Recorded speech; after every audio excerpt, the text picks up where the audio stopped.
से पहले बात करेंगे उस मामले की, क्योंकि इस वक्त भारत अपने नए नायब सदर के इंतजार में है। आपको बता दें, मुल्क में नया नायब सदर जो है आज देखने को मिलेगा।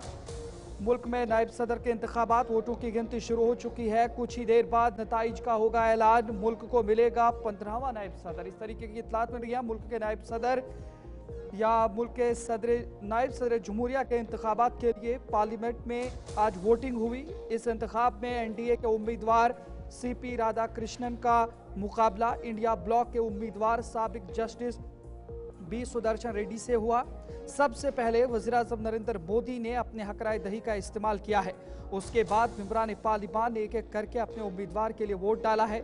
वज़ीर दाखिला अमित शाह, अपोजिशन लीडर राहुल गांधी, राजनाथ सिंह, सोनिया गांधी, मल्लिकार्जुन खड़गे समेत दीगर मेंबरान पार्लियामान ने अपने वोट का इस्तेमाल किया। वोटों की गिनती अब शुरू हो चुकी है और कुछ ही देर बाद नए नायब सदर का ऐलान होने वाला है। और लेकिन सबसे पहली या बड़ी खबर इस हवाले से ये भी कि जो मुक़ैद मेंबर पार्लियामेंट इंजीनियर रशीद हैं, उन्होंने भी अपना वोट डाला है। उन्हें मंजूरी दी गई थी कि वो नायब सदर ओहदे के लिए अपना वोट कास्ट कर सकते हैं और उन्हें आज वोट डालने का मौका मिला। ये तस्वीरें आपके सामने जम्मू कश्मीर की नुमाइंदगियां जिस तरीके से एक एमपी की हैसियत से इंजीनियर रशीद कर रहे हैं, लेकिन तिहाड़ जेल में मुक़ैद हैं, लेकिन उसके बावजूद उन्होंने अपने हक राय दही का इस्तेमाल किया है। और बिल्कुल कुछ ही वक्फे के बाद अब वो घड़ियां या जो वो इंतज़ार है वो ख़त्म होने वाला है और मुल्क को या जो हिंदुस्तान है अब नया नायब सदर हिंद मिलेगा। क्योंकि बात करें तो जो इससे पहले साबिक नायब सदर हिंद जगदीप धनखड़ हैं, उन्होंने इस्तीफ़ा दे दिया था और उसके बाद ये जो पोस्ट है खाली हो गई थी और उसके बाद अब ये इंतखाबात 9 सितंबर यानी आज को रखे गए थे। इसी पर मजीद कुछ ही देर के बाद हमारे साथ दिल्ली से ताबिश कमाल सीधा जुड़ चुके हैं। ताबिश कमाल से जान कर लेंगे क्या कुछ पोजीशन है। ताबिश, बहुत बहुत शुक्रिया जुड़ने के लिए। लगातार भारत इंतजार में है कि अगला नायब सदर हिंद कौन, क्या एनडीए बाजी मारेगा या इंडिया ब्लॉक बाजी मारेगा, क्या कुछ पोजीशन रही है सुबह से अभी तक जो वोटिंग हुई है और कब तक ये नताइज सामने आ सकते हैं? देखिए इदरीस, आज सुबह से लगातार हमने बहुत रोचक मुकाबला देखा। हमने देखा किस तरह से तमाम जो सांसद हैं उन्होंने वोटिंग की। जी 2 बजे तक की अगर मैं बात कर लूं, जब तक लंच का समय हुआ था, 2 बजे तक 719 वोट पड़ चुके थे। आप सोचिए कि बड़ी तादाद में सांसदों ने वोट किया आज आकर के।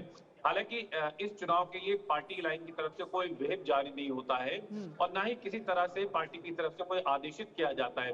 हालांकि ये जरूर कहा जाता है कि जो पार्टी के उम्मीदवार हैं अधिकृत, आपको उनको वोटिंग करना है, उन्हीं को वोट आपको करना है।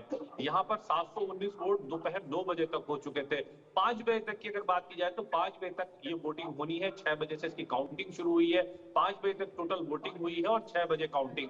14 सांसद ऐसे हैं जिन्होंने इसके अंदर वोट नहीं किया है, जिसमें से बीआरएस एक पार्टी है, एक शिरोमणि अकाली दल है और एक बीजेडी बीजू जनता जी दल, नवीन पटनायक की पार्टी, चंद्रशेखर राव जो तेलंगाना के पूर्व मुख्यमंत्री हैं उनकी पार्टी और शिरोमणि अकाली दल बादल। इनकी 3 पार्टियां ऐसी हैं जिसमें टोटल 12 वोट है। इन लोगों ने वोट नहीं किया है। उसके अलावा 2 राज्यसभा के सांसद हैं जिन्होंने वोट नहीं किया है।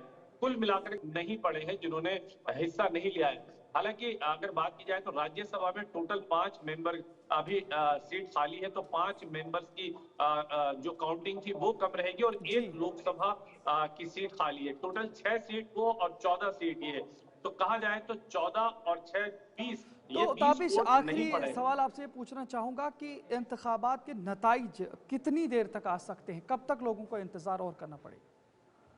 देखिए इसमें फिलहाल बैलेट पेपर से चूंकि चुनाव हुए हैं, तो बैलेट पेपर को पहले सबको ठीक से चेक किया जाएगा और उसके बाद उन पेपर की काउंटिंग की जाएगी कि एनडीए उम्मीदवार और इंडिया अलायंस के उम्मीदवार को कितने कितने वोट मिले हैं। फिलहाल अभी पेपर ओपन किए जा रहे हैं। कुछ देर के बाद इसकी काउंटिंग शुरू हो जाएगी और नताइज हमारे सामने होंगे। बहुत बहुत मुझे शुक्रिया लगता है ताबिश। कि